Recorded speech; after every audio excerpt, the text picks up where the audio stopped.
गुरुदेव तुम्हारी जय जय हो, गुरुदेव तुम्हारी जय जय हो। स्वागतम गुरुदेव शरणागतम गुरुदेव, स्वागतम गुरुदेव शरणागतम गुरुदेव। गुरुदेव तुम्हारी जय जय हो, गुरुदेव तुम्हारी जय जय हो, गुरुदेव तुम्हारी जय जय हो, गुरुदेव तुम्हारी जय जय हो, गुरुदेव तुम्हारी जय जय हो, गुरुदेव तुम्हारी जय जय हो। स्वागतम गुरुदेव शरणागतम गुरुदेव, स्वागतम गुरुदेव शरणागतम गुरुदेव। गुरुदेव तुम्हारी जय जय हो, गुरुदेव तुम्हारी जय जय हो, गुरुदेव तुम्हारी जय जय हो, गुरुदेव तुम्हारी जय जय हो, गुरुदेव तुम्हारी जय जय हो। स्वागतम गुरुदेव शरणागतम गुरुदेव, स्वागतम गुरुदेव शरणागतम गुरुदेव। श्री सद्गुरु महाराज की जय, श्री सद्गुरु महाराज की जय। आदरणीय सत्संग प्रेमी ग्रामवासियों, मंच पर पूज्यपाद बाबा विराजमान हो चुके हैं। सभी सत्संग प्रेमियों से निवेदन है कि आप लोग सत्संग पंडाल में सत्संग सुनने के लिए जल्द से जल्द आने की कृपा करें। श्री सद्गुरु महाराज की जय।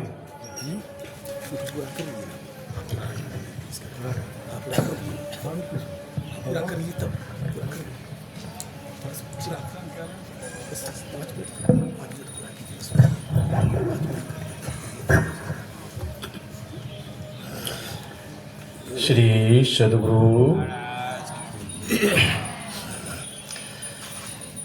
तो मैं कह रहा था सत्संग कैसे करना चाहिए। गुरु से युक्ति जानकर सत्संग करेंगे तो आप जीव का भवसागर से पार हो जाएगा, आप भवसागर से पार हो जाएंगे। एक गांव में एक थोड़ी सी कथा सुना देता हूँ, तब पूज्य बाबा हैं उनके श्री मुख से आप लोग अमृत पान करेंगे।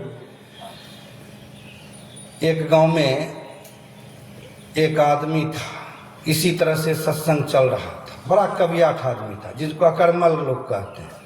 अकर्मल किसे कहते हैं? जो साधु संत की बात नहीं मानते, वेद शास्त्र की बात को नहीं मानते, वेद पुराण को कुछ समझते नहीं है, उसको अकर्मल आदमी। किसी की बात, माता पिता की बात, किसी की बात नहीं मानते। सत्संग चल रहा था, सत्संग के बगल में खड़ा खड़ा होकर के सत्संग का मजाक उड़ा रहा था, साधु संत की मजाक उड़ा रहा था। सत्संग में नहीं बैठ रहे थे। मंच पर से कुछ महात्मा लोग गए, कहा अरे बाबू आप सत्संग को देखकर हंसी क्यों उड़ा रहे हो, सत्संग में चलो बैठ जाओ, सत्संग में बैठो। का सत्संग में बैठने से क्या होता? का सत्संग में बैठने से मनुष्य शरीर पुनः मिलेगा। चलो, मनुष्य शरीर मिलते मिलते मोक्ष की प्राप्ति होगा, स्वर्ग वैकुंठ मिलेगा, बहुत सुख मिलता है सत्संग करने से, चलो बैठो। कवियाठ आदमी ने कहा मैं नहीं बैठूंगा। महात्मा जी ने कहा मैं आपको जबरदस्ती बैठाऊंगा, आज निश्चित रूप से बैठाऊंगा तुमको। घिचा तीर होने लगा, लेकिन महात्मा जी किसी तरह से, साधु लोग तो किसी के हित करने के लिए अपना प्राण भी गंवा देते हैं। तो साधु महात्मा जी कहा नहीं आज तुमको जबरदस्ती बैठाऊंगा। किसी तरह से खींचते हुए आया और जबरदस्ती सत्संग में बैठा दिया। था नास्तिक। नास्तिक किसको बोलते हैं? जिनको परमात्मा से प्रेम नहीं, साधु महात्मा में कोई श्रद्धा नहीं, दान पुण्य से कोई श्रद्धा नहीं, नास्तिक है। था नास्तिक, 2-4 मिनट बैठा, फिर सत्संग से उठकर भाग गया। सत्संग से उठकर भाग गया और कुछ दिन के बाद मर गया। तो जमदूत पकड़ के ले गया। जमदूत पकड़ के ले गया। जब यमदूत की अदालत में चढ़ेंगे, पूछेंगे मालिक तो जवाब क्या देंगे? वहाँ पर सबको पूछेंगे आप क्या करके आए हैं? भजन भक्ति सत्संग नहीं किए हैं तो मुंह बंद हो जाएगा।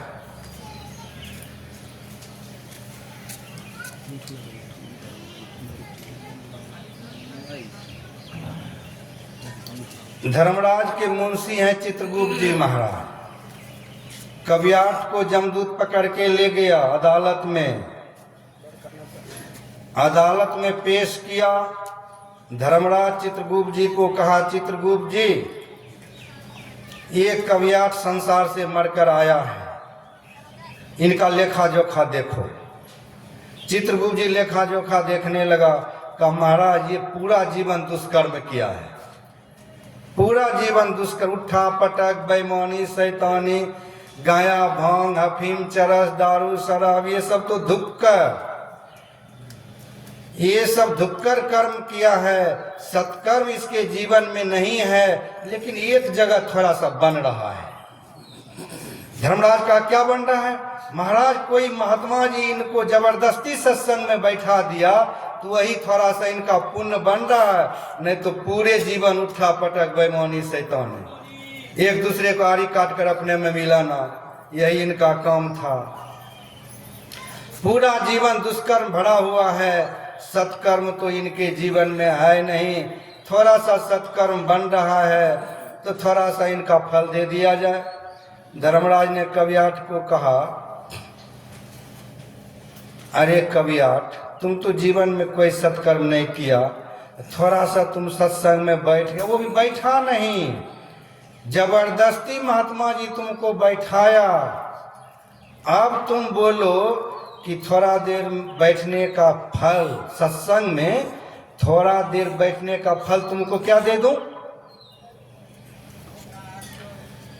कवियाठ ने कहा, अरे महाराज, हमको क्या पता थोड़ा देर सत्संग बैठने का फल क्या होता, आपको जो इच्छा है दे दो। अब धर्मराज हैरत में पड़ गया। थोड़ा देर सत्संग में बैठने का फल क्या होता है यह तो हमें पता ही नहीं है, मैं इनको क्या दूं? कवियाठ को लेकर गया ब्रह्मा जी के पास। ब्रह्मा जी के पास गए और वहां पर प्रश्न किया। धर्मराज कहा, ब्रह्मा जी, ये कवियाठ संसार से मरकर आया है, कभी जीवन में कोई सत्कर्म, कोई दान पुण्य नहीं, थोड़ा सा इनका कोई महात्मा जी जबरदस्ती सत्संग में बैठा दिया, इनका फल इनको क्या दे दूं? ब्रह्मा जी कहा, अरे थोड़ा देर सत्संग में बैठने का फल क्या होता है हमें भी पता नहीं है, मैं क्या बताऊं आपको? धर्मराज ने कहा, ब्रह्मा जी अब कहाँ चला जाए, आप तो वेदज्ञ हैं, अब कहाँ चला जाए? कहा, चलो भगवान शिव के पास। भगवान शिव कहाँ रहते हैं? मुस्कीपुर में कि कैलाश में? कैलाश।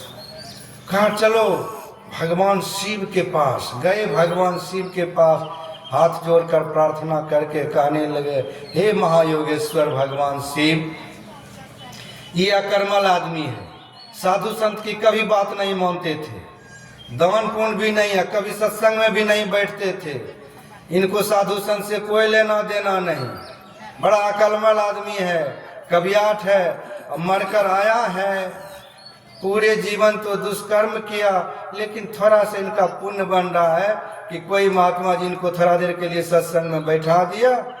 तो महाराज बताइए, थोड़ा देर बैठने का फल इनको क्या दिया जाए? भगवान शिव कहा, यह तो हमें भी पता नहीं है, थोड़ा देर सत्संग में बैठने का फल क्या होता है हमें पता नहीं। ब्रह्मा जी का, हे महायोगेश्वर, आप तो योगी हैं, आपसे बड़ा कौन सत्संगी हैं, आपसे बड़ा कौन ध्यानी हैं, और फिर भी आप हमें पता नहीं, अब किनके पास चला जाए?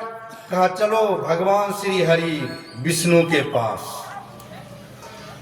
गए भगवान श्री हरि विष्णु के पास, हाथ जोड़कर कहने लगा, हे भगवान, हे परमात्मा, आप हमें यह बताइए कि ये कवियाठ अकर्मल संसार से मरकर आया है,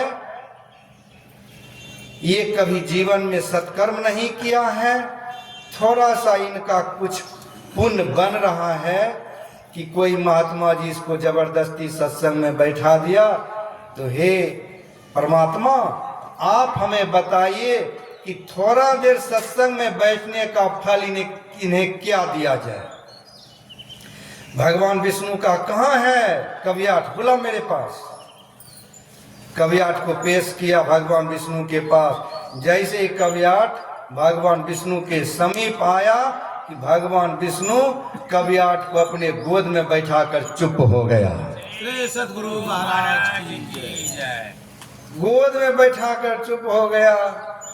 ब्रह्मा जी, भगवान शिव, धर्मराज कहने लगा, महाराज पूरे जीवन दुष्कर्म किया, दुष्कर्म करके आया, थोड़ा सा सत्संग में कोई महात्मा जी बैठा दिया, तो आप पापी को अपने गोद में बैठा लिया, पापी को अपने गोद में बैठा लिया, और आपने हमारे प्रश्न का उत्तर दिया नहीं, आपने हमारे प्रश्न का उत्तर दिया नहीं, अब पापी को गोद में बैठाकर चुप हो गया। महाराज भगवान विष्णु कहा, मैंने आप सबको उत्तर दे दिया, भले समझदारी नहीं है, दिल दिमाग बढ़िया से ठोस नहीं है तो नहीं समझ सकते हैं, और दिल दिमाग ठोस है तो बस। हाँ महाराज खुलासा करके कहिए। तब भगवान श्री हरि विष्णु कहा, हे ब्रह्मा, हे शिव, हे धर्मराज, एनीबडी कोई प्राणी मनुष्य शरीर पाकर यदि थोड़ा देर के लिए सत्संग में बैठ जाता है, पापी से पापी कितना क्यों नहीं हो, पागल से पागल आदमी क्यों नहीं हो, पागल से पागल मनुष्य क्यों नहीं हो, यदि पागल भी थोड़ा देर के लिए सत्संग में बैठ जाता है तो वह प्राणी मेरे गोद में बैठने का अधिकार प्राप्त कर लेता है। मेरे गोद में बैठने का अधिकार प्राप्त कर लेता है महाराज, थोड़ा देर सत्संग बैठने का यही फल है आपका गोद का। हाँ, कोई भी प्राणी पापी से पापी क्यों न हो, यदि थोड़ा देर के लिए यदि सत्संग में बैठ जाता है तो हमारा गोद उनको प्राप्त हो जाता है। भगवान विष्णु का गोद। कहा, महाराज कब तक इन पापी को गोद में बैठा कर रखोगे? कहा, देख लो कितना देर तक इनको अपने गोद में बैठा कर रखता हूँ। जितना देर तक सत्संग में बैठा था भगवान उतना देर तक उनको गोद में बैठा करके रखा और फिर नरक में भेज दिया। श्री सद्गुरु, ये है पाप और पुण्य का फल। ये सत्संग में आप लोग बैठे हैं, सत्संग को श्रवण कर रहे हैं, ये पुण्य है। इनका फल स्वर्ग वैकुंठ मिलेगा, मिलते मिलते एक ना एक दिन मोक्ष मिलेगा। इस सत्संग का फल उल्टा नहीं होता है, नरक नहीं होता। इन सत्संग का फल जब भी मिलेगा स्वर्ग वैकुंठ और मोक्ष का सुख मिलेगा। तो यही मैं थोड़ा सा सत्संग आप लोगों को सुनाया। विवाह के शुभ अवसर पर हमारे अयोध्या बाबू इस सत्संग का आयोजन करा रहे हैं। थोड़ा इधर आगे कर दियो, हल्का सा आयोजनकर्ता में एक चीज की कमी है, जब प्रवचन शुरू होता है तभी पंखा फलना चिलना, आप पहले से इंतजाम क्या कीजिए। साधु महात्मा जब बैठ जाते हैं तो आप लोग हलचल करते हैं, क्या प्रवचन सुनेंगे? आयोजनकर्ता में एक कमी होता है, इस कमी को पहले पूरा करके रखेंगे तो साधु महात्मा को बोलने में परेशानी नहीं होगा, दिक्कत नहीं होगा। तो यही मैं थोड़ा सा सत्संग आप लोगों को सुनाया। बहुत सुनाने के लिए तो हमारे आनंद स्वामी जी बैठे हुए हैं, इनके श्री मुख से आप लोग अमृत पान करेंगे, विशेष लाभ होगा। जय गुरु महाराज। श्री सद्गुरु। माइक ऑपरेटर स्वामी जी के पास आप माइक व्यवस्थित करें। जय गुरु महाराज।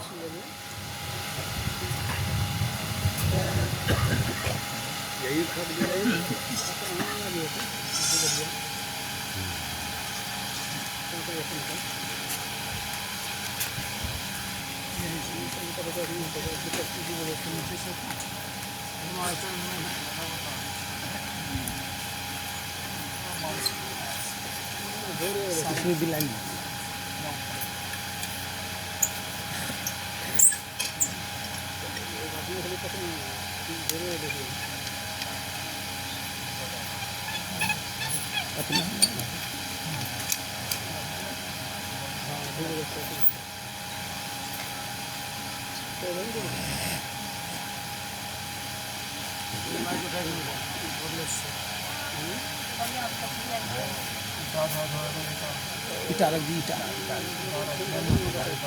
इटा लगी नहीं इटा आप अपनी स्क्रीन आप अपनी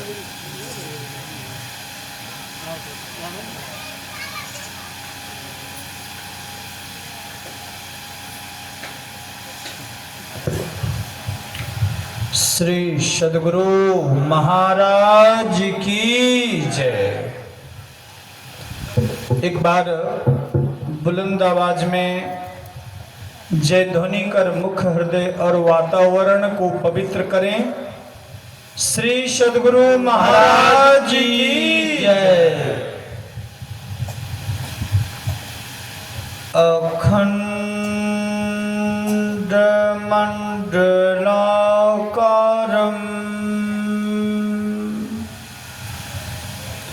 व्याप्तं येन चराचरं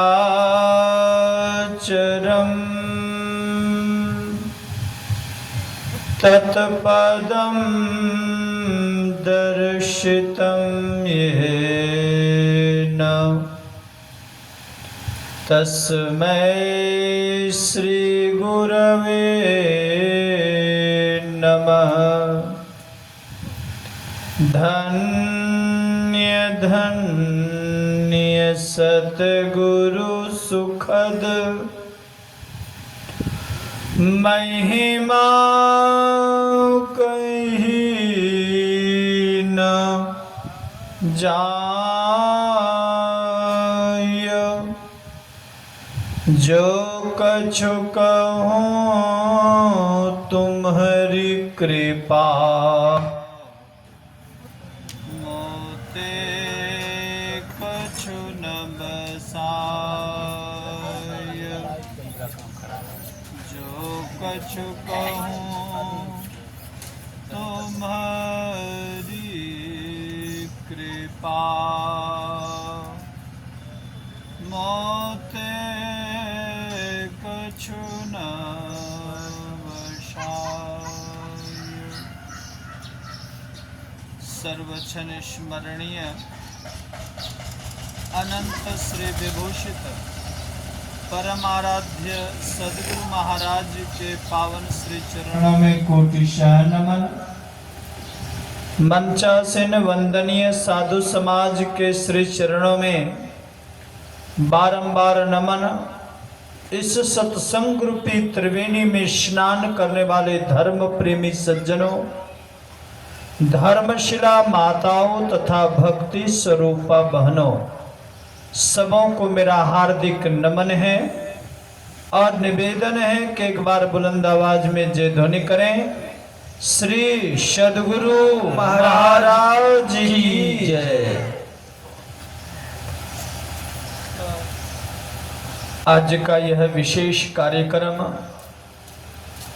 हमारे परम आदरणीय अयोध्या बाबू के सुपुत्र सुमन जी के विवाह के पूर्व यह सत्संग का आयोजन आयोजित है। इसलिए मैं सर्वप्रथम गुरु महाराज से प्रार्थना करता हूँ कि विवाह यज्ञ निर्विघ्न संपन्न हो, साथ ही साथ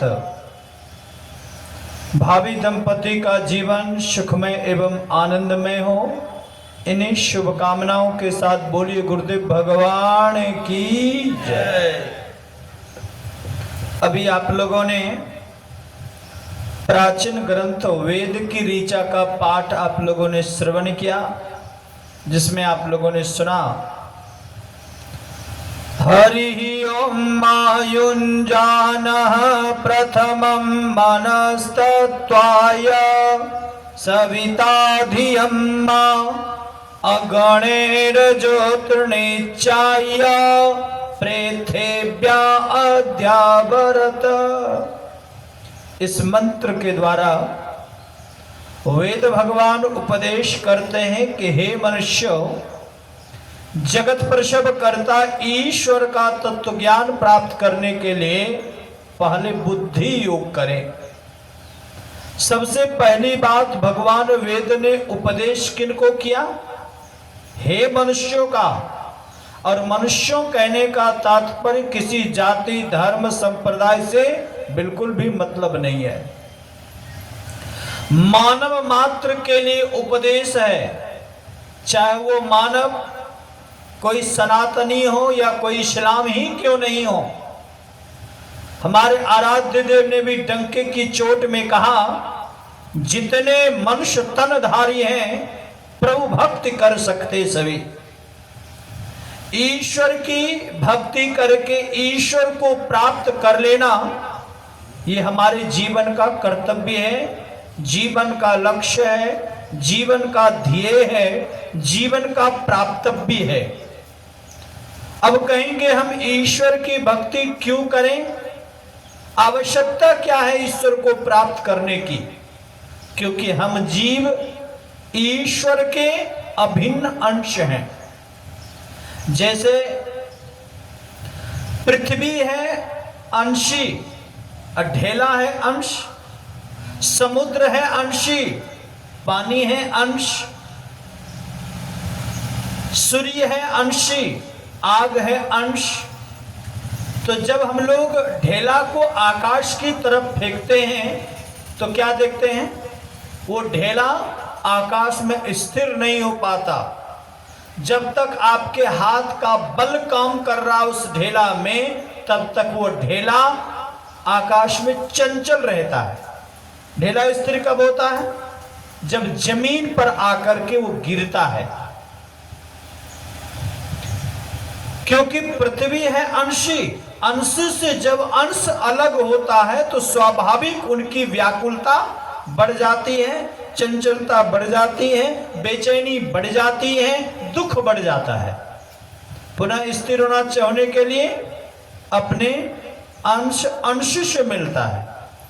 जब हम लोग पानी गिराते हैं तो पानी किधर की ओर जाता है? नीचे की ओर, क्योंकि समुद्र है अंशी, अब पानी है अंश। तो जैसे ही पानी गिराते हैं तो अंश से मिलने के लिए व्याकुल हो जाता है। ठीक उसी तरह हम आग जलाते हैं तो आग की लपटें किधर जाती है? ऊपर की नीचे? जोर से बोलिए, किधर की ओर?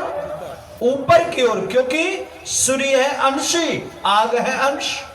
ठीक उसी तरह हम जीव क्या हैं? ईश्वर अंश, जीव अविनाशी, ईश्वर के अभिन्न अंश हैं। हम जीव रूपी अंश परमात्मा रूपी माता पिता से अलग हैं। हम लोग क्या हैं? परमात्मा के संतान हैं। जैसे कभी आप लोग मेला घूमने के लिए गए होंगे, जब तक बच्चे माता पिता के साथ होते हैं तो बच्चे कहते हैं ये खाना है, वो खाना है, ये लेना है, वो लेना है, यहाँ बैठना, वहां जाना, तमाम तरह की बातें होती हैं। बच्चे को भी खुशी होती है, माँ को भी खुशी। अब कभी कभी बच्चे मेले में खो जाते हैं, हेरा जाता बच्चा, इन्हें माता पिता से बच्चा बिछुड़ गया। और जैसे ही बच्चे माता पिता से अलग हो जाते हैं, बिछुड़ते हैं, तो बच्चे को और खुशी बढ़ जाती है। बढ़ती कि नहीं बढ़ती? हरगिज नहीं। जब से माता पिता से बच्चा अलग होता है तो बच्चा रोना चिल्लाना शुरू कर देता है। क्या करते? मेला मालिक उस बच्चे को, रोते बिलखते हुए बच्चे को मिठाई के दुकान में ले जाते हैं, मिठाई देते हैं। मिठाई के 2-4 दानों को मुंह में डालता है, फिर मिठाई को फेंक कर रोने लग जाता है। मेला मालिक समझते हैं ये बच्चा इससे चुप नहीं होगा, खिलौना देता है। और जब खिलौना देता है तो 2-4 मिनटों तक खिलौने में खेलता है, फिर खिलौने को भी फेंक कर रोने लग जाता है। ईमानदारी से बोलिए, यदि उस बच्चे को प्रधानमंत्री के गोद में बिठा दिया जाए तो बच्चा का रोना बंद होगा कि नहीं होगा? कैसी बातें कर रही हैं आप लोग? जो पूरे देश के मालिक हैं उनके गोद में बच्चा को बिठाएंगे, बच्चा का रोना बंद नहीं होगा? हरगिज नहीं होगा। बच्चा रो रहा था क्यों? मिठाई के लिए, खिलौना के लिए नहीं, तो बच्चा रो रहा था अपने माता पिता से मिलने के लिए, क्योंकि माता पिता से वो बच्चा बिछुड़ा हुआ है। श्री सद्गुरु महाराज की ठीक उसी तरह हम जीव रूपी संतान परम पिता परमात्मा रूपी माता पिता से बिछुड़े हैं, और जब तक कि परम पिता परमात्मा को प्राप्त नहीं कर लेते हैं तब तक जीव की बेचैनी दूर नहीं हो सकती है, दुख दूर नहीं हो सकता है, समस्याएं समाप्त नहीं हो सकती हैं, दुख का अंत कभी भी पूर्ण नहीं हो सकता है। इसलिए भगवान वेद कह रहे कि हे मनुष्यों, जगत प्रसव करता, जगत को प्रसव करने वाला, जगत को बनाने वाला, सृष्टि करने वाले ईश्वर का तत्वतः ज्ञान प्राप्त करो। अब एक बात तो समझ में आई कि हमें ईश्वर की प्राप्ति से दुख का अंत होगा, लेकिन दूसरी बात ये कि हम यदि ईश्वर की प्राप्ति नहीं करें तब क्या होगा? तो सीधा विपरीत। ईश्वर की प्राप्ति से यदि सुख मिलता है तो ईश्वर की प्राप्ति नहीं करेंगे तो दुख बढ़ेगा। क्यों दुख बढ़ेगा? तो आप लोग कभी बस में यात्रा किए होंगे, किए कि नहीं किए? तो बस में यात्रा करते समय आप बस में किधर बैठना पसंद करते हैं? आगे बैठना पसंद करते हैं, पीछे? आगे। क्यों? कि जितना ड्राइवर के करीब बैठेंगे उतना जर्किन कम लगेगा, और जितना ड्राइवर से दूरी बना करके बैठेंगे, दूर होते जाएंगे, जर्किन बढ़ता जाएगा, उछलाना शुरू कर देता। करता कि नहीं करता? मतलब जैसे ड्राइवर के करीब हम बैठते हैं बस पर तो उछलाना कम करता है, कम हो जाता है, उसकी बेचैनी कम बढ़ जाती, कम होती है। और जितना ही हम ड्राइवर से दूरी बना करके बैठते हैं तो उछलाता अधिक है, परेशान अधिक होते हैं। ठीक उसी तरह ये संसार भी एक गाड़ी है, ये संसार रूपी गाड़ी के ड्राइवर है परमात्मा। यदि हम ईश्वर की भक्ति करके, परमात्मा की भक्ति करके यदि परमात्मा की समीपता को प्राप्त करेंगे तो जीवन का क्लेश कम होता जाएगा, समस्याएं कम होती जाएगी, दुख कम होता जाएगा। और यदि परमात्मा की समीपता को प्राप्त नहीं करके परमात्मा को पीठ दिखाकर संसार के तरफ दौड़ते जाइए, यानी परमात्मा से दूरी बनाते जाइएगा, तो आपके जीवन में बेचैनी बढ़ती जाएगी। बढ़ेगी कि नहीं बढ़ेगी?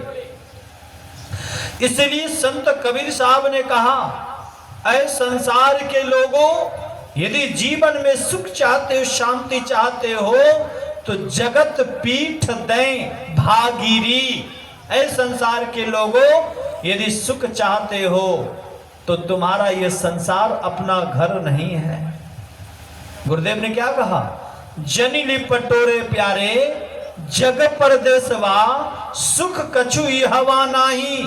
ऐ संसार के लोगों, इस संसार में मत लिपटो, मत फंसो, यहां संसार में सुख नहीं है। जनिली पटोरे प्यारे, जग परदेसवा, सुख कछु हवा नाही।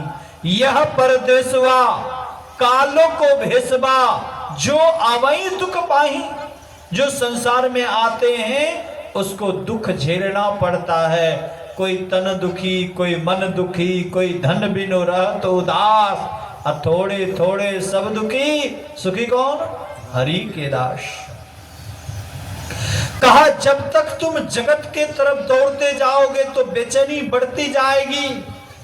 इसलिए हमारे आराध्य देव ने कहा कि जगत में फंसना नहीं है, जगत में आए हैं तो जगत में रहते हुए जगत से अनासक्त रहो, अनासक्त रहो जग में भाई। यानी आसक्ति से बीन होकर के जीवन जियो। क्यों आसक्ति से बीन हो? तो देखिए मैं एक बात बताना चाहूंगा, जगत से प्रेम आसक्ति कहलाती, कहलाती कि नहीं कहलाती? ये मेरा बेटा है, मेरी बेटी है, मेरी जमीन है, मेरी जायदाद है, मेरा मकान है, मेरा दुकान है, मैं और मेरापन का जब तक बोध होगा तब तक आपके जीवन में आसक्ति होगी। और आसक्ति क्या है? दुख का कारण है। भगवान शिव ने क्या कहा?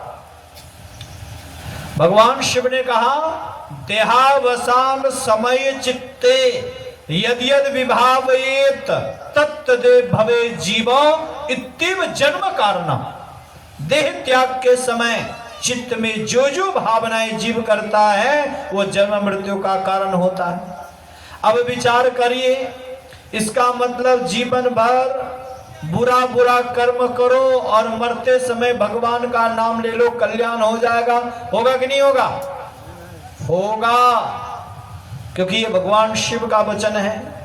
लेकिन जीवन पर्यंत खराब खराब कर्म करोगे तो मन लगा रहेगा खराब कर्मों में, तो कभी भगवत चिंतन हो ही नहीं सकता। जो जीवन भर भगवत चिंतन किया है उसको मरते समय भी भगवान का नाम याद आएगा। और जिन्होंने जगत से प्रेम किया है, बेटा से, बेटी से, जगह से, जमीन से, जायदाद से, मकान से, दुकान से, सोना से, चांदी से, संसार की वस्तु से प्रेम किया है, तो स्वाभाविक उस वस्तु के प्रति आपके जीवन में आसक्ति होगी। और यही आसक्ति दुख का कारण है। मतलब समझ में आ रही है? जगत से प्रेम आसक्ति, और आसक्ति दुख का कारण है। यदि वही जगत से प्रेम हटा करके परमात्मा से प्रेम कर लें, देखिए प्रेम शब्द एक है, जगत से प्रेम आसक्ति, अब परमात्मा से प्रेम भक्ति। आसक्ति दुख का कारण है तो भक्ति सुख का कारण है। इसलिए संतों ने कहा कि जगत में रहना गलत नहीं है, जगत में रहिए, परंतु जगत से आसक्त मत होइए, जगत में फंसिए नहीं। रामकृष्ण परमहंस देव जी महाराज ने कहा कि जैसे नदी में नाव रहे, बोलिए कोई हर्ज की बात है? नदी में नाव रहे कोई हर्ज की बात है? बिल्कुल भी नहीं। लेकिन नाव में नदी आ जाए तब क्या होगा? नाव डूब जाएगी। उसी तरह हम संसार में रहें, कोई हर्ज की बात नहीं है। साधक संसार में रहे, कोई हर्ज की बात नहीं है। जिस दिन साधक के अंदर संसार बस गया, उस दिन जीवन रूपी नैया संसार रूपी सागर में डूब जाएगी, कोई बचाने वाला नहीं है। यदि अपने जीवन को बचाना चाहते हैं दुखों से, तो संतों ने कहा कि जगत की तरफ आसक्त मत होइए। तब क्या करें? बेटा बेटी, जगह जमीन, मकान दुकान सबको छोड़ दें। छोड़ेंगे तो काम चलेगा जी? छोड़ना नहीं है तो क्या करें? पकड़ लें तो पकड़ना भी नहीं है। तब लोगों के मन में होता होगा छोड़ना भी नहीं है, पकड़ना भी नहीं है, तब करें क्या?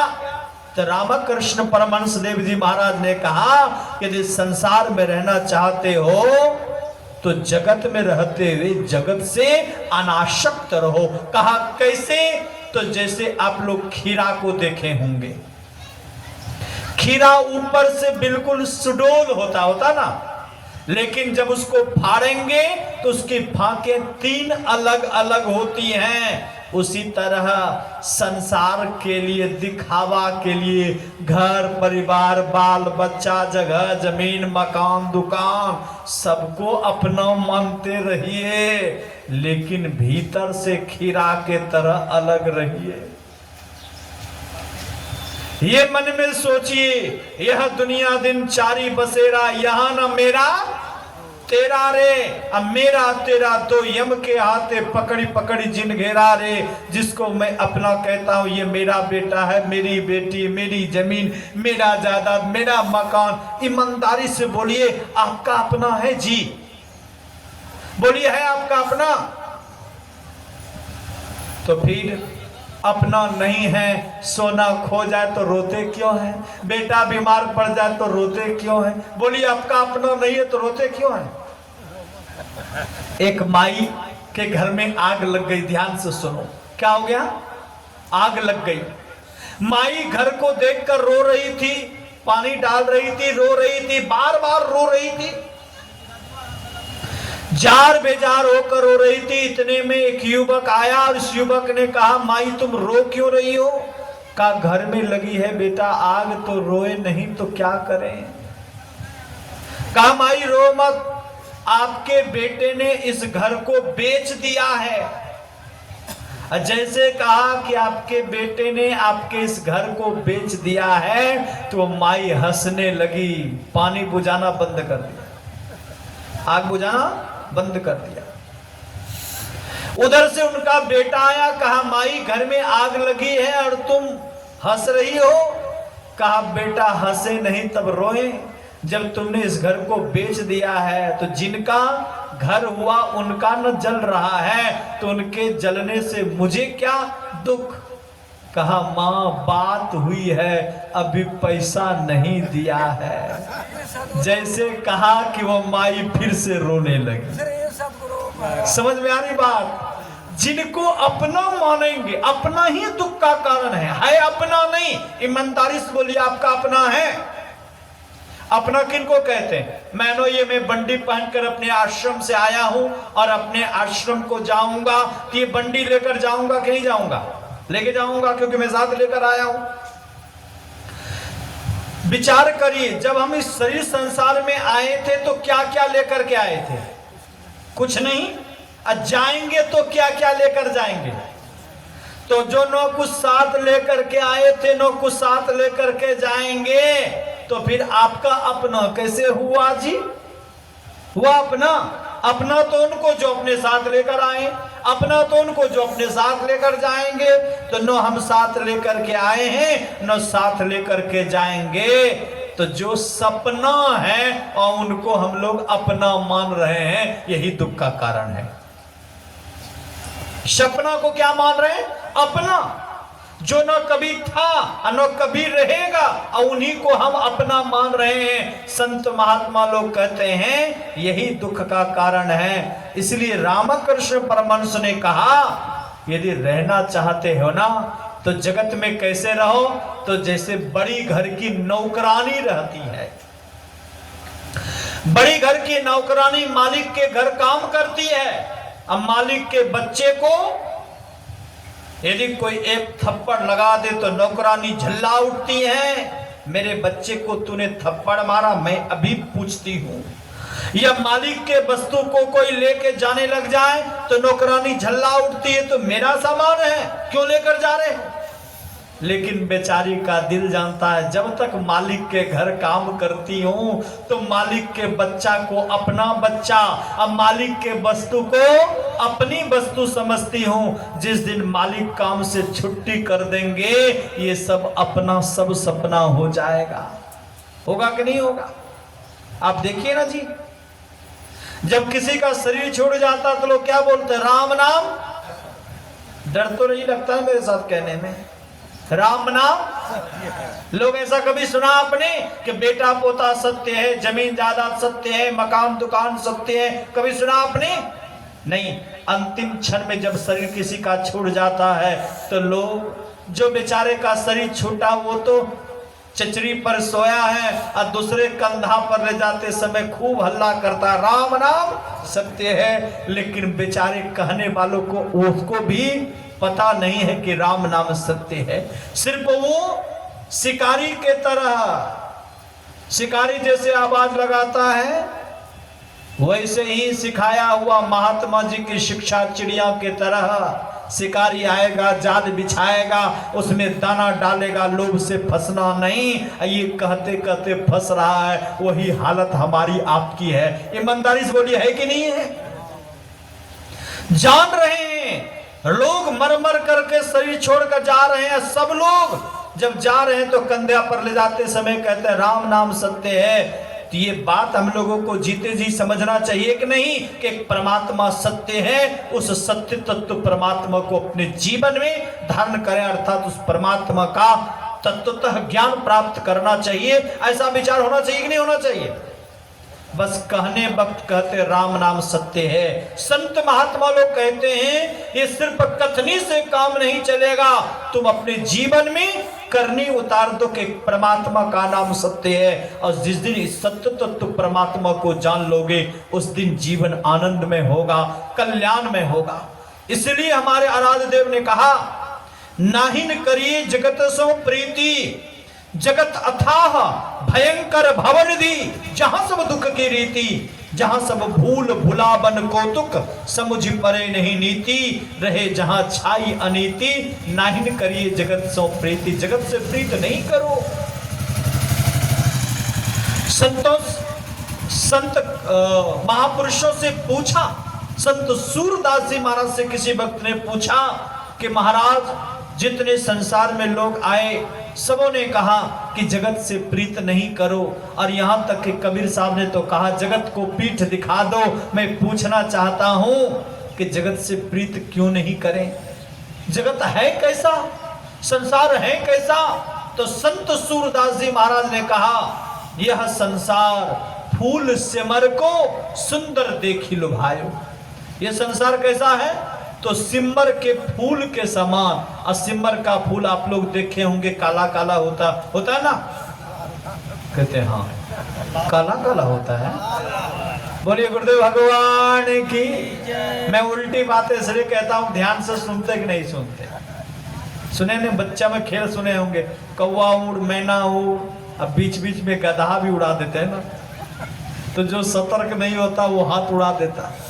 तो ध्यान से सुनिए, प्यार से बोलिए गुरुदेव भगवान की।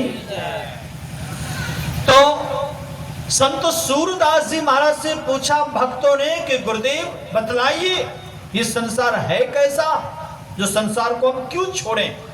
तो संत सूरदास जी महाराज ने कहा, ये संसार सिमल फूल के समान है, यानी सिमर फूल के समान है। सिमर का फूल लाल सुंदर आकर्षक होता है। तो भक्त ने कहा, महाराज क्या ये संसार लाल है? लेकिन सूरदास जी महाराज ने कहा, लाल तो नहीं, लेकिन लाल खतरे का चिन्ह है, उसी तरह ये संसार खतरा है। पूछा कैसे महाराज? कहा जैसे सिमर का फूल फूलता है तो तोता मन में विचार करता है, इतना सुंदर फूल है, इसमें फल कितना अच्छा लगेगा। वो देख रेख करते रहता है, देखते देखते फूल झड़ जाता है, फल लगाता है, तब तोता मन में विचार करता कभी ये फल कच्चा है, पकने देता हूं। और जब वो फल पक जाता है तब वो तोता चोंच मारता है। दिखाने की वस्तु मिलती ना, मारियो चोंच रुई उड़ गयो, हाथ कछु नहीं आयो। सूरदास जी महाराज कहते हैं कि वो तोता जब फल खाने की लालसा से चोंच मारता है तो खाने की वस्तु नहीं मिलती, रुई उड़ जाती है। उसी तरह हाय बेटा, हाय पोता, हाय जमीन, हाय जायदाद, हाय मकान, हाय दुकान करते करते एक दिन हमारी भी आपकी घंटी बज जाती है। और ईमानदारी से बोलिए, हाथ क्या लगता है? किसी भक्त ने बड़ा अच्छा कहा, इस दुनिया में आकर बहुत कमाया, क्या हीरे क्या मोती, लेकिन यारो याद रखना कफन में जेब नहीं होती। चाहे जितना भी परिश्रम कर लो, कोई कफन में जेब सिलवा करके नहीं देगा कि फलाना माई फलाना बाबा जा रहे हैं तो 2-4 बंडल, अब 2000 वाला तो नहीं बचा, 500 नोट का डाल देते हैं। ऐसा होगा जी? नहीं होगा। संतों ने कहा, यदि संसार के दुखों से यदि मुक्त होना चाहते हो तो जगत को पीठ दिखा दो। जगत पीठ दे भागिनी, जगत को पीठ दिखा दो। लेकिन हम लोग होशियार लोग हैं, जगत को पीठ क्या दिखलाएंगे, जगदीश को ही पीठ दिखला देते हैं। दिखलाते नहीं दिखलाते? एक महात्मा जी जा रहे थे, गृहस्थ ने जाकर प्रणाम किया, गुरुजी प्रणाम। तो महात्मा जी ने कहा प्रणाम प्रणाम। तो गृहस्थ ने कहा, महाराज जी आपने मुझे क्यों प्रणाम किया? तो गृहस्थ ने जब पूछा कि महाराज जी आपने मुझे क्यों प्रणाम किया, तो महात्मा जी ने कहा पहले तो तूने प्रणाम किया है, इसलिए बताओ कि तुमने मुझे क्यों प्रणाम किया। तो महात्मा जी से गृहस्थ ने कहा गुरुजी आप त्यागी हो, घर द्वार बाल बच्चा पति तन संसार के जंजाल को आपने त्याग कर दिया, आप त्यागी हैं, त्यागी समझ करके मैंने प्रणाम किया। तो महात्मा जी ने कहा अच्छा, तो मैंने घर परिवार बाल बच्चे जगह जमीन का त्याग कर दिया, तू त्यागी हूं, तूने त्यागी समझ कर एक बार प्रणाम किया। कहा गुरुजी? का महात्मा जी ने कहा देखो मैंने 2 बार इसलिए प्रणाम किया क्योंकि तुम महात्यागी हो। गृहस्थ ने कहा महाराज जी वो कैसे? अरे मैं तो घर परिवार बाल बच्चे के बीच रहने वाला बड़ा महात्यागी कैसे हो सकता हूं? तो महात्मा जी ने कहा कि मैंने तो संसार परिवार का त्याग किया तो छोटा त्यागी, अब तूने तो भगवान का ही त्याग कर दिया, तो हमसे बड़े त्यागी हो ना जी, इसलिए मैंने 2 बार प्रणाम किया। समझ में आ रही बात? संत लोग कहते जगत को पीठ दिखा दो, और यदि जगत को पीठ दिखाकर संसार से परमात्मा की ओर बढ़ोगे तो सुख की ओर बढ़ोगे। जैसे मैंने हाथ को देखो, मानो ये हाथ सूर्य है, और सूर्य के तरफ कोई बढ़ेगा तो उसकी छाया किधर की ओर बनेगी? पीछे की आगे? पीछे की ओर बनेगी ना। जब सूर्य की ओर हम बढ़ते हैं तो इसकी छाया पीछे की ओर, और यदि हम सूर्य को पीठ दिखा देते हैं तो हमारी छाया किधर की ओर? आगे की ओर। अर्थात यदि संसार से परमात्मा की ओर अपने मन को मोड़ लिया तो जीवन का दुख पीछे छूट जाएगा, और यदि परमात्मा से अपने मन को मोड़कर किधर? संसार की तरफ लगा दिया तो जीवन का दुख आगे आगे चलेगा, उसके पीछे तुम चलोगे। ये संत लोग कहते हैं। यानी जगत के तरफ नहीं मन को मोड़कर जगदीश के तरफ अपने मन को मोड़ लेते हो तो जो जगत शून्य है उसका भी महत्व बढ़ता जाएगा। बढ़ेगा कि नहीं बढ़ेगा? जैसे मानो अंक लिखते 1 पर 1 शून्य बैठा देंगे तो कितना हो जाएगा? 10। 1 शून्य और बैठाएंगे तो 1 शून्य और बैठा देंगे तो फिर 1 शून्य और बैठाइए, फिर 1 शून्य बैठाइए। एवं प्रकार से 1 पर आपने 5 शून्य बिठा दिया तो 1 का महत्व कितना हो गया? 1 लाख। कितना हो गया? 1 लाख। तो विचार करिए, शून्य के चलते महत्व के 1 के चलते महत्व, किसके चलते महत्व है? बड़ा किन के चलते? शून्य के चलते। शून्य के चलते यदि बढ़ता है तो 1 को मिटा दीजिए और 100 शून्य बैठा दीजिए तो शून्य का शून्य हो जाएगा। समझ में आ रही बात? ये जगत शून्य है, ये जगत के पीछे अपने मन को लगाते चले गए तो एक दिन शून्य का शून्य बने रहेंगे। लेकिन एक परमात्मा का यदि अपने जगत में रहते हुए एक परमात्मा का चिंतन किए तो शून्य, ये संसार जो शून्य है उस शून्य का भी महत्व बढ़ता चला जाएगा। समझ में आ रही बात?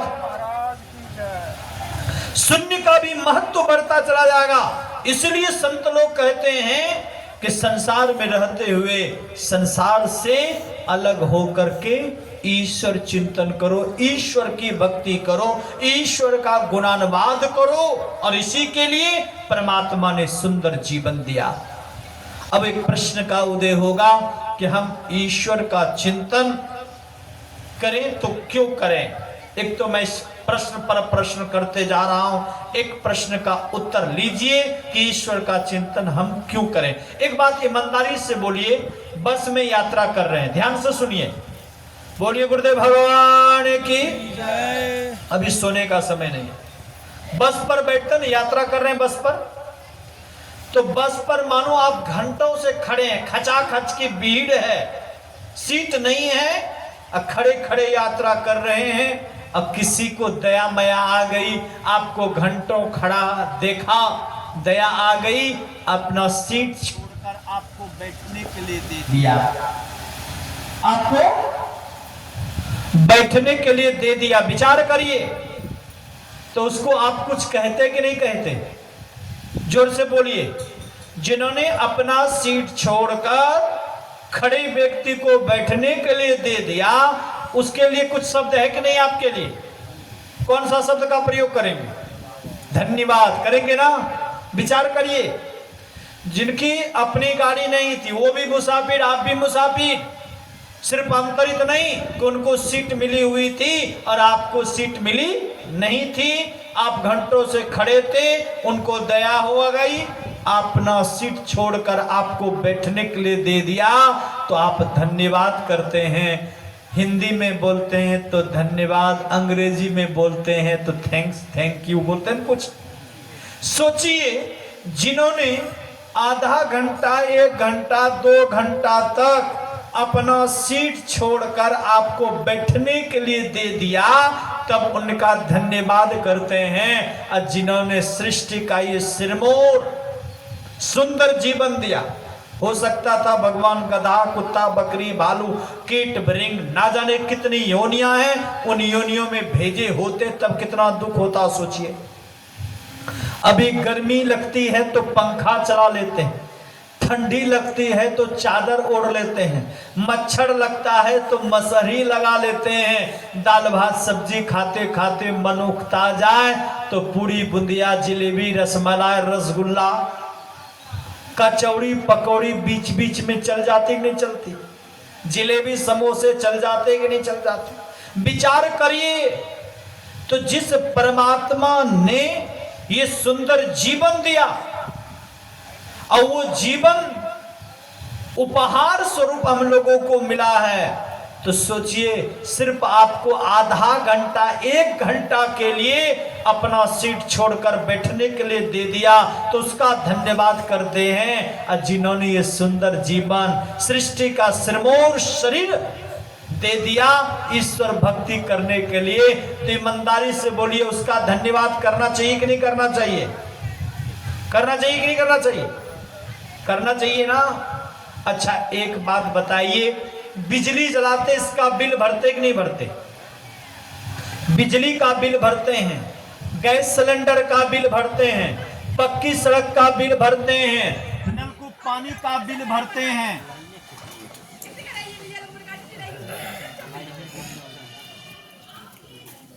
इतना आधा लीटर कंजूसी मत करिए, अब बंद करिएगा तो सीधा आरती करूंगा।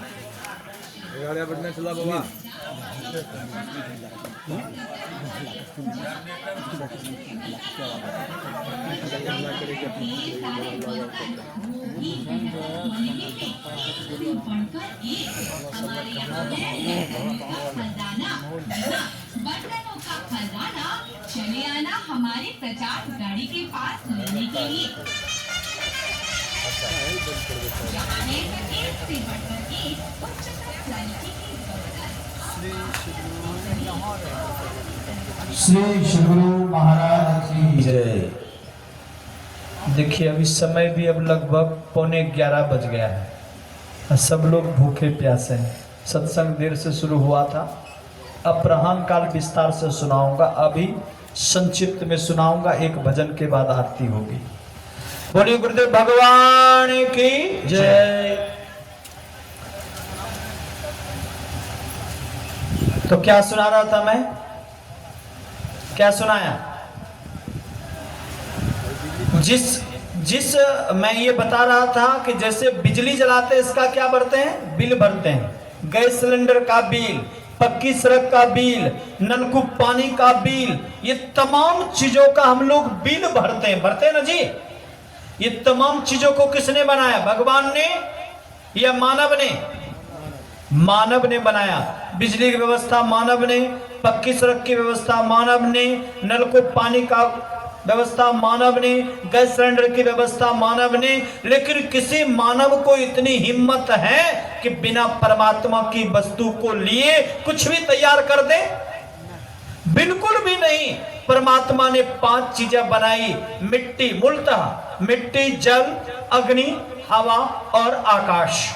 ये 5 चीजों को बनाया और इसी 5 चीजों को लेकर रूपांतर कर दिया, तो उसका बिल भरते हैं। कि नहीं भरते? सिर्फ रूपांतर किया।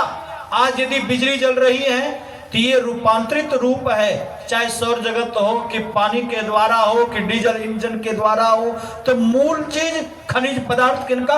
परमात्मा का। सिर्फ आपने रूपांतर किया, तो रूपांतर करने की बुद्धि किसने दी?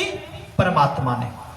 तो मूल चीज परमात्मा का, रूपांतर करने की बुद्धि परमात्मा की, और उसका हम लोग बिल भरते हैं। ईमानदारी से बोलिए, बिजली नहीं रहे तो कितना लोग जीवित नहीं रहिएगा? हाथ उठाइए, देखना चाहते हैं। जीवित नहीं रहिएगा? ये बिजली नहीं रहे तो जीवित रहिएगा कि नहीं रहिएगा? कहेंगे बिल्कुल जीवित रहेंगे। जब पहले नहीं बिजली थी तो रह रहे थे हम लोग। बोलिए गुरुदेव भगवान की। तो बिजली नहीं थी तब भी हम लोग जीवित रह रहे, बिजली नहीं भी रहेगी तब भी हम जीवित रहेंगे, गैस सिलेंडर नहीं भी रहेगा तब भी जीवित रहेंगे, पक्की सड़क नहीं भी रहेगा तब भी जीवित रहेंगे। लेकिन मैं पूछना चाहता हूं कि परमात्मा का बनाया हुआ 5 चीज है, उनमें से मिट्टी समाप्त हो जाए, कितने लोग जीवित रहिएगा? एक भी नहीं।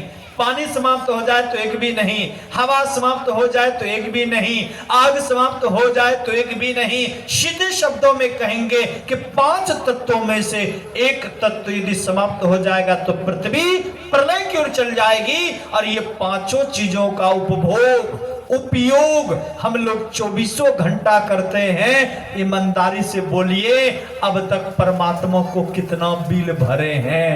कोई बिल भरे हैं जी? तो बिल नहीं भर सकते तो कम से कम याद तो कर सकते, धन्यवाद तो कर सकते हैं, स्मरण तो कर सकते हैं। एक माई एक्सीडेंट करके गिर गई, हॉस्पिटल में भर्ती किया, लगभग 24-25 घंटे तक उनको ऑक्सीजन पर रखा गया, स्वस्थ हुई। डॉक्टर ने बिल दिया, बिल 82,000 रुपए का बिल आया। वो बिल देखकर माई रोने लगी तो डॉक्टर को लगा कुछ ज्यादा बिल है इसलिए रो रही है। कहा माई चिंता मत करो, कुछ कॉन्सेशन हो जाएगा, कुछ छूट मिल जाएगी। माई ने कहा बेटा ये बिल देखकर नहीं रो रही हूं, भगवान ने मुझे इतना सामर्थ्य दिया कि 82,000 कौन कहे, मैं 82 लाख रुपए दे सकती हूं। रो तो इसलिए रही हूं, यदि 24-25 घंटे तक कृत्रिम ऑक्सीजन का बिल यदि 82-83 हजार रुपए होता है, तो जिस परमात्मा ने माता के ओत्र से लेकर आज मुझे 85 वर्षों तक जीवित रखा, आज मेरी उम्र 85 वर्ष की हो रही है, तो 85 वर्षों तक जिस परमात्मा ने ऑक्सीजन की व्यवस्था दिया, सौर जगत की व्यवस्था दी, पानी का व्यवस्था दिया, तमाम तरह का व्यवस्था दिया, उनका बिल कितना हुआ होगा और उनके लिए मैंने क्या किया? श्री सद्गुरु महाराज की जय। विचार करिए, एक बिजली का बिल इतना हो सकता है, एक ऑक्सीजन का बिल इतना हो सकता है, तो परमात्मा की बनाई हुई सारी सृष्टि का उपयोग हम लोग 24 घंटा करते हैं। तो ईमानदारी से बोलिए, अब तक परमात्मा का बिल कितना हुआ होगा और उस परमात्मा के लिए आपने क्या किया?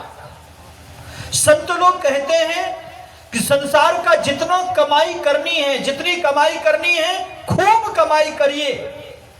24 घंटे का समय मिला है, 21 घंटे संसार के काम के लिए लगा दीजिए। बचा कितना घंटा? 3 घंटा। 21 घंटे की जो आप कमाई करेंगे, आज दिन तक वो साथ लेकर कोई नहीं गया है और न जाएगा। 21 घंटे की जो आपने कमाई करी है, उस कमाई में सबके हिस्सेदारी है। बोली है कि नहीं है? बेटा का, बेटी का, गोतिया दियाद का, चोर बदमाश लुटेरा का, बेईमान शैतान का, ठग का, भीख मांगने वालों का, और कुछ मेरे जैसे लोगों की भी हिस्सेदारी है। बोली है कि नहीं जी? तो 24 घंटे में 21 घंटे की जो आपने कमाई करी है, वो कमाई में सबकी हिस्सेदारी, और वो कमाई को साथ लेकर नहीं जाएंगे। लेकिन 3 घंटे जो ईश्वर का चिंतन करेंगे, ईश्वर की भक्ति करेंगे, ईश्वर का गुणानुवाद करेंगे, उस कमाई में किसी की हिस्सेदारी नहीं। मीराबाई ने कहा, पायो जी मैंने नाम रतन धन पायो, वस्तु अमोलक दी मेरे सदगुरु, कृपा करी अपनायो। खर्च न खूटे चोर न लूटे, दिन दिन बढ़त सब आयो, खर्च नहीं होता, चोर नहीं लूटता, दिन दुनी रात चौगुनी वृद्धि होती है। और वो कमाई क्या है? ईश्वर की भक्ति रूपी कमाई है। और उस कमाई को करने के लिए परमात्मा ने सुंदर जीवन दिया। यदि ये कमाई नहीं करेंगे तो संत सूरदास जी महाराज ने कहा, जिन तन दियो ताहि बिसरायो, ऐसो नमक हरामी। जिन्होंने सुंदर शरीर दिया, सुंदर व्यवस्थाएं दी, यदि इसको प्राप्त कर भजन नहीं करेंगे तो नमक हराम कहलाएंगे। तो नमक हरामी यदि हम लोग करेंगे तो पुनः परमात्मा ये सुंदर जीवन नहीं देंगे। इसलिए भगवान वेद ने कहा कि हे मनुष्यों, जगत प्रसव करता ईश्वर का तत्व ज्ञान प्राप्त करने के लिए पहले बुद्धि योग करो। यह ज्ञान कहाँ मिलेगा? सिनेमा हॉल में, सर्कस में, थिएटर में? बिल्कुल भी नहीं। किसी साधु महापुरुषों के संगति में मिलेगा। इसलिए केनोपनिषद के ऋषि ने कहा, यह चेद वेदी दथ सत्यमस्ति न चेदिहा वेदिन महति विनष्टि भूतेषु भूतेषु विचित्ति धीराः प्रत्यास्मालोकाद मृता भवन्ति। यदि इस जन्म में ब्रह्म को जान लिया तब तो ठीक है, अन्यथा बड़ी भारी हानि है। तो भगवान हानि से यदि बचना चाहते हैं, भगवान वेद कहते हैं कि गुरु के सानिध्य में जाकर गुरु से दीक्षा लेकर साधना करो, तभी जीवन का सार्थक सफल होगा। बोली गुरुदेव भगवान की जय। ये विवाह का सत्संग है। अपराह्न काल में प्रयास करूंगा कि व्यवहारिक जीवन कैसे जिया जाता है, दाम्पत्य जीवन का क्या कर्तव्य है, एक परिवार में बहू को कैसे रहना चाहिए और सास को कैसा व्यवहार करना चाहिए, तमाम तरह की बातों को अपराह्न काल के सत्संग में सुनेंगे। तो अपराह्न काल का सत्संग 2 बजे से भजन कीर्तन से आरंभ होगा। हमारे बीच बड़े दूर से श्रद्धेय भूषण बाबा पूर्णिया जिला से पधारे हैं। इनकी सोहरलरी का आनंद लेंगे, भजन का आनंद लेंगे। तो 2 बजे से ही आ जाएंगे।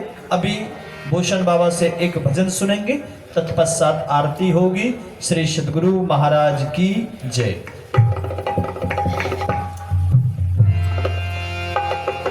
हेलो,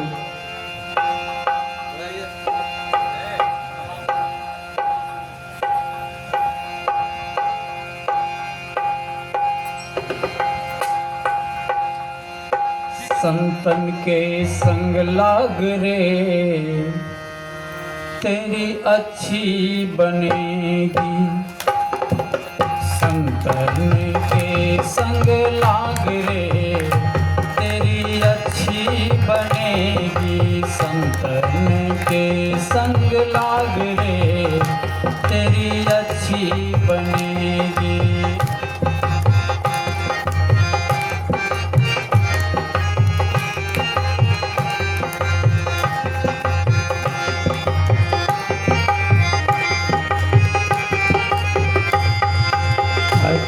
बनेगी तेरी बिगड़ी बनेगी, बिगड़ी बनेगी, बिगड़ी बनेगी। संतन के संग लाग रे तेरी अच्छी बनेगी। संतन के संग लाग रे तेरी अच्छी बनेगी।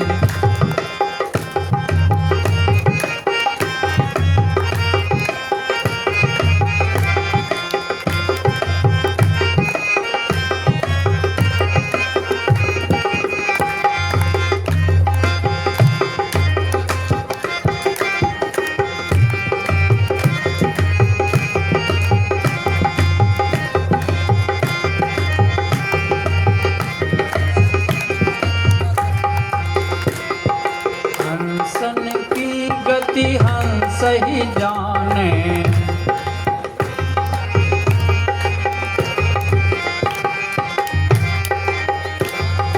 हंसन की गति हंस ही जाने।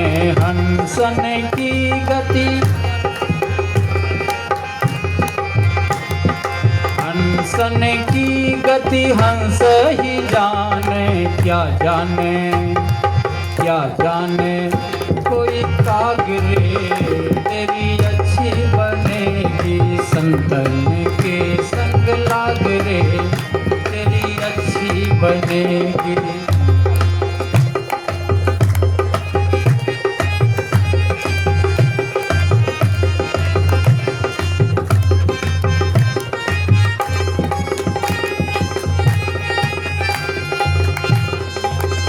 हारमोनियम का आवाज थोड़ा बढ़ाइए।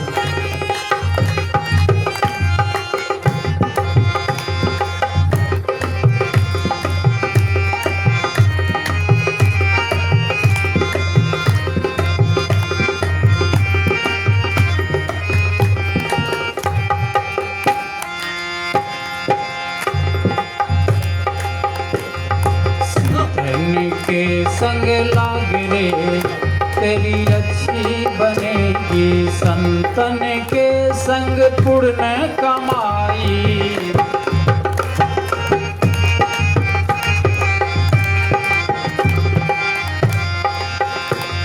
संतन के संग पुण्य कमाई, संतन के संग पुण्य कमाई। होय तेरो बड़े भाग रे तेरी अच्छी बनेगी, संतन के संग लाग रे तेरी अच्छी बनेगी।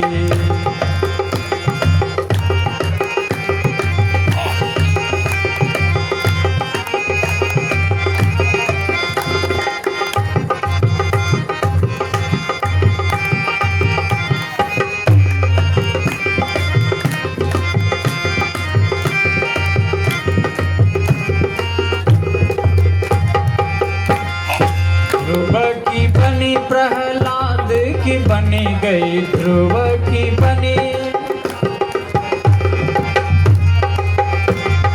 ध्रुव की बनी प्रहलाद की बनी गई, ध्रुव की बनी प्रहलाद की बनी गई। हरि सुमिरन वैराग रे तेरी अच्छी बनेगी, संतन के संग लाग रे तेरी अच्छी बनेगी, संतन के संग लाग रे।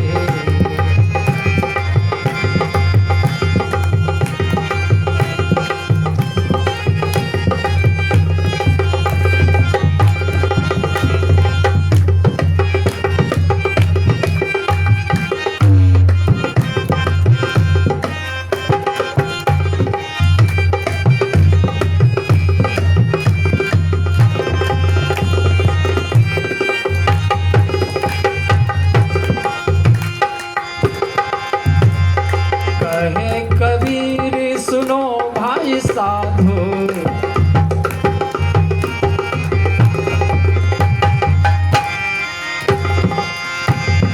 कहे कबीर सुनो भाई साधो, सुनो भाई साधो, सुनो भाई साधो। कहते कबीर सुनो भाई साधो, राम भजन में लाग रे तेरी अच्छी बनेगी,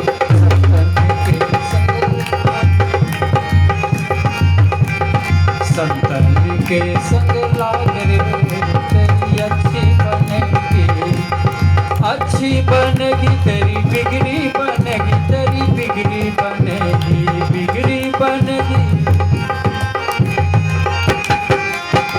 संतन के संग लाग रे तेरी अच्छी बनेगी, संतन के संग लाग रे तेरी अच्छी बनेगी। आरती संग सत गुरु के कीजय, अंतर ज्योत होत लख लीजय। पांच तत्व तन अग्नि जराई,